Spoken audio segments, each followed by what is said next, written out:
Síndrome de Marfan.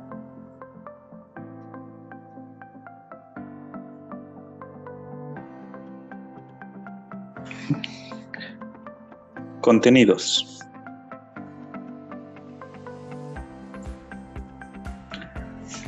Definición y gen implicado. El síndrome de Marfan es un trastorno autosómico dominante del tejido conectivo, caracterizado por la pérdida de elasticidad del tejido, afectando varios sistemas, como el sistema musculoesquelético, cardiovascular, respiratorio, piel y hasta el sistema ocular. Gen implicado.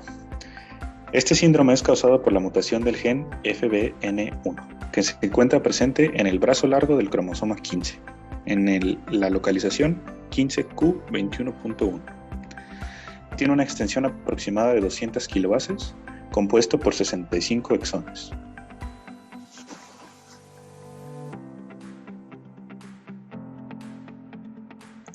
Se han descrito más de 3.000 mutaciones distintas. Y una misma mutación puede causar un diferente fenotipo, lo que lleva a una difícil correlación de genotipo y fenotipo. La mayoría de las mutaciones ocurren en una sola base que llevan a mutaciones de cambio de sentido. Estas mutaciones de cambio de sentido ocurren principalmente en la sustitución de los aminoácidos de cisteína en los diferentes dominios de la proteína.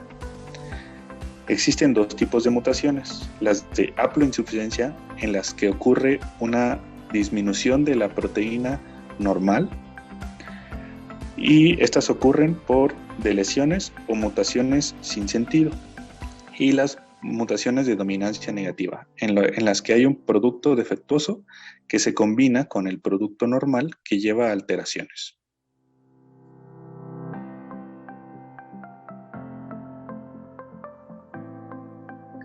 Producto génico.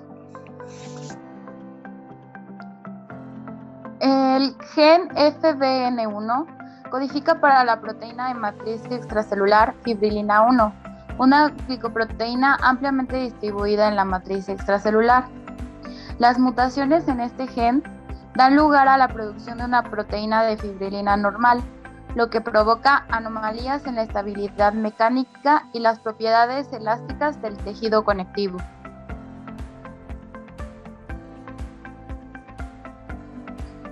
Las microfibrillas funcionan como marco para la deposición de elastina durante el desarrollo embrionario.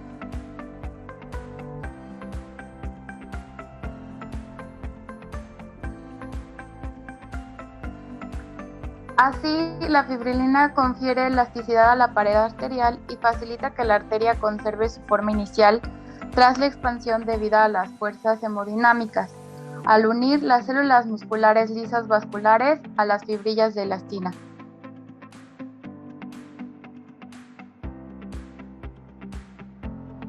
La proteína fibrilina 1 también participa en la activación del factor de crecimiento transformante beta, una proteína que regula la proliferación celular.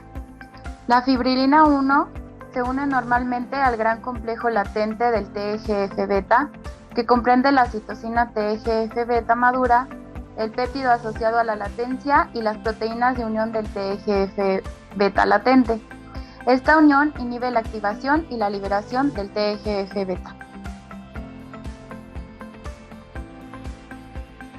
Los déficits estructurales de las microfibrillas dan lugar a un aumento de la activación del TGF-beta, con diferentes consecuencias fenotípicas que incluyen enfisema pulmonar, prolapso de la válvula mitral, aneurismas de la aorta y miopatías.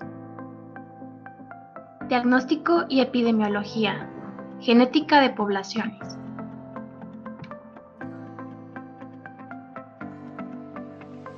El síndrome de Marfan es una de las enfermedades de colágeno hereditaria más comunes, con una incidencia aproximada de 1 por cada 5.000 a 1,3 por cada 10.000 personas vivas.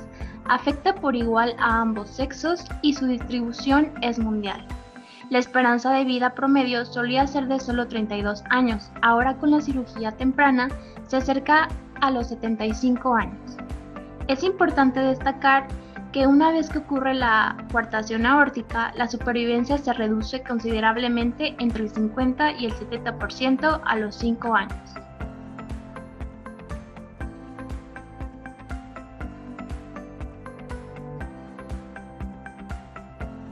En cuanto a los factores de riesgo para desarrollar la enfermedad, se distinguen los factores de riesgo fuerte y débil.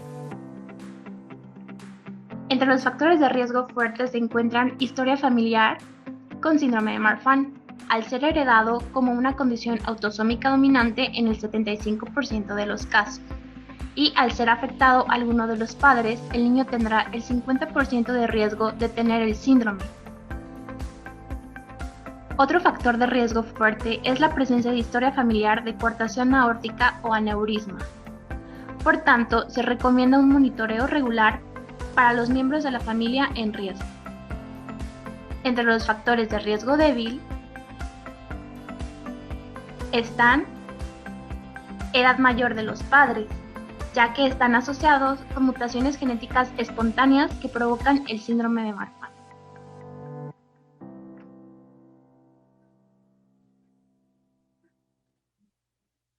Diagnóstico. Aunque hay una expresión fenotípica variable del síndrome de Marfan, la dilatación de la raíz aórtica y la ectopia lentis o subluxación del cristalino son características cardinales de la enfermedad y varias características sistémicas apoyan el diagnóstico que serán analizadas posteriormente. En 1996 se propusieron criterios estrictos para el diagnóstico de síndrome de Marfan llamados nosología de Ghent. Estos criterios se basaron en el reconocimiento de manifestaciones clínicas, tanto mayores y menores, que implican los sistemas esquelético, cardiovascular, ocular y la dura madre. Los criterios principales incluyeron ectopia lentis, dilatación de la raíz aórtica que involucra los senos de Valsalva, disección aórtica y ectasia dural, antecedentes de familiares o genéticos y cuadro de las 8 manifestaciones esqueléticas típicas como aracnodactilia, escoliosis, deformidad en pectus, cara elongada, entre otras. Aunque estos criterios de Ghent fueron los principales y las bases, se dieron cuenta que tenían muchos límites, ya que no eran suficientemente validados. En segundo lugar, no podían ser aplicados en niños y en tercer lugar, requerían a veces estudios caros y especializados y la ectasia dural se observaba a menudo en otros trastornos del tejido conectivo, haciéndolo inespecífico. Es por esto que se modificaron algunos parámetros y en el 2010 se publicaron los criterios de Ghent modificados, dando un mayor peso a las manifestaciones cardiovasculares y a la subluxación del cristalino como hallazgos clínicos cardinales, clasificándose en 2 grandes grupos, con presencia de historia familiar y ausencia de historia familiar.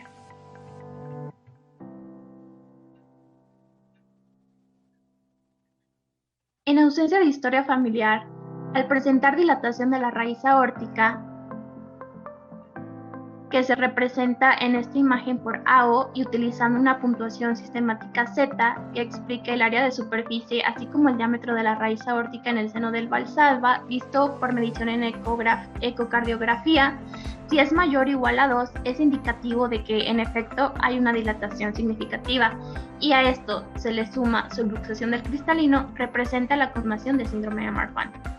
Un individuo con esta misma dilatación ya explicada y una variante confirmada en el gen de fibrilina o con una puntuación mayor o igual a 7 en la puntuación sistémica que será explicada posteriormente, también determina el diagnóstico.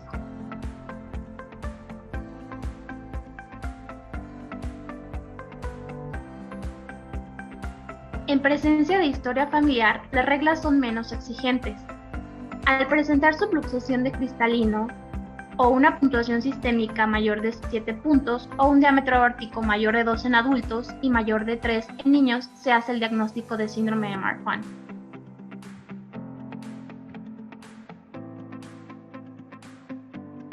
Esta es la escala de puntuación sistémica, la cual es auxiliar para recopilar el fenotipo de las afecciones del síndrome, las cuales vienen con puntuación específica, y al tener un score mayor o igual de 7 es criterio diagnóstico. como ya se mencionó anteriormente.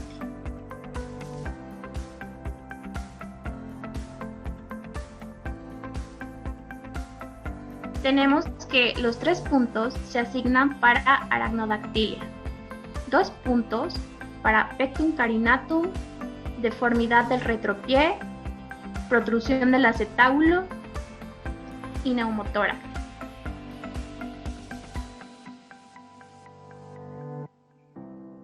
Finalmente, se otorga un punto para prolapso de válvula mitral, aumento del segmento superior de brazos, miopía, extensión anormal de codo y escoliosis. Fenotipo. Debido a que las manifestaciones clínicas son heterogéneas en los pacientes con las mismas mutaciones, es difícil establecer una correlación del genotipo con el fenotipo. Antes de comenzar a mencionar las características clínicas de este síndrome, es importante entender que estas se van desarrollando con el tiempo y puede que no estén presentes al nacimiento o en niños pequeños. Este es un síndrome multisistémico que afecta a varios órganos y sistemas. Dentro de las características clínicas están afectados el sistema musculoesquelético, siendo la principal característica el sobrecrecimiento desproporcionado de los huesos largos, causando una talla alta que está asociado con dolicoestenomelia, es decir, extremidades largas, un índice braquial alto, un hueso púbico elevado. Los pacientes además presentarán arachnodactilia con un signo del pulgar positivo. En este, le pedimos al paciente que doble su pulgar y lo cubra con el resto de los dedos. La punta del pulgar va a protruir más allá de la palma de la mano. También tienen un signo de la muñeca positivo. El paciente sujeta su muñeca con la mano contralateral y el pulgar cubre la uña del meñique. Además observaremos pectus excavatum o deformidad del pecho posterior y pectus carinatum o deformidad del pecho anterior. La escoliosis se desarrolla en la infancia y adolescencia y tiene crecimiento rápido. Puede afectar cualquier parte de la columna y varía en severidad. Es frecuente encontrar hipermovilidad articular, pie plano debido a la laxitud de los ligamentos.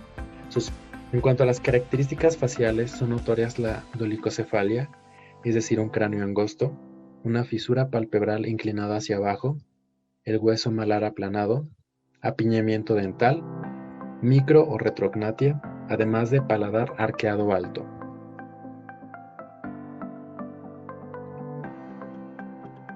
En el sistema ocular, la patología oftalmológica es la primera en aparecer.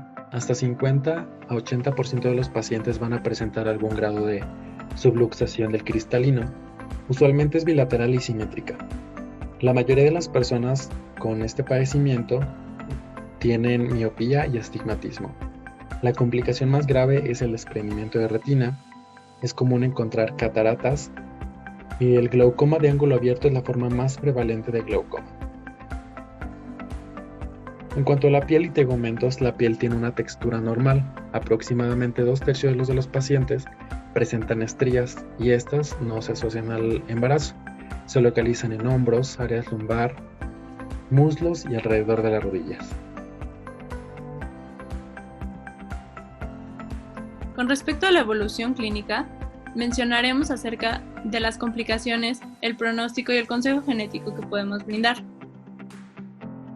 Al hablar de las complicaciones, cabe mencionar que las alteraciones cardiovasculares representan la principal causa de morbimortalidad en estos pacientes. Esta puede presentarse como una enfermedad de la raíz aórtica, una dilatación aneurismática, la insuficiencia aórtica o la disección misma del aneurisma. Además, estos pacientes presentan una propensión a ectopia lentis, cataratas, glaucoma, desprendimiento de retina, por lo que es sugerente una evaluación anual por medio del servicio de oftalmología. El servicio de cardiología deberá vigilar la presencia de una dilatación progresiva del ventrículo izquierdo o una disfunción sistólica. Debemos también tener en cuenta que alteraciones como la escoliosis o cifosis, además de las deformidades graves del pectum excavatum, pueden disminuir significativamente la calidad de vida de estos pacientes. El departamento de neumología deberá vigilar la presencia de neumotórax recurrentes y los sistemas de ortopedia deberán vigilar la artropatía asociada con una laxitud articular que pueden presentar. Con respecto al pronóstico, hemos visto una mejoría en la calidad y la esperanza de vida. La esperanza de vida aumentando hasta los 72 años. Esto se debe tanto a que el diagnóstico se ha hecho de una manera más precoz y que ha existido una mejoría en la terapia médica y el monitoreo rutinario que se implementa en estos pacientes. Además, la reparación electiva de la aorta en pacientes que presentan una patología vascular clara ha sido clave para evitar grados de disección aórtica. También se ha sugerido la restricción del ejercicio vigoroso que puede poner en riesgo a estos pacientes de una disección. Con respecto al consejo genético, hablaremos que el tamizaje genético de mutaciones del gen de la fibrilina 1 para los otros familiares, incluyendo el diagnóstico prenatal y de preimplantación, han sido claves para la mejoría y detección de estos pacientes. Por último, al hablar de la terapia génica, mencionaremos que las opciones han aumentado más allá de evitar el embarazo por completo de estas pacientes, que tanto se altera en el momento del embarazo su riesgo de presentar complicaciones, como la posibilidad de que puedan transmitir esta enfermedad, a un diagnóstico prenatal y la interrupción selectiva de las pacientes en países que tienen la legalización del aborto. E incluso hemos llegado a una fertilización in vitro y un diagnóstico preimplantación que pueden mejorar claramente la percepción de esta enfermedad como un apoyo en cuanto a terapia génica.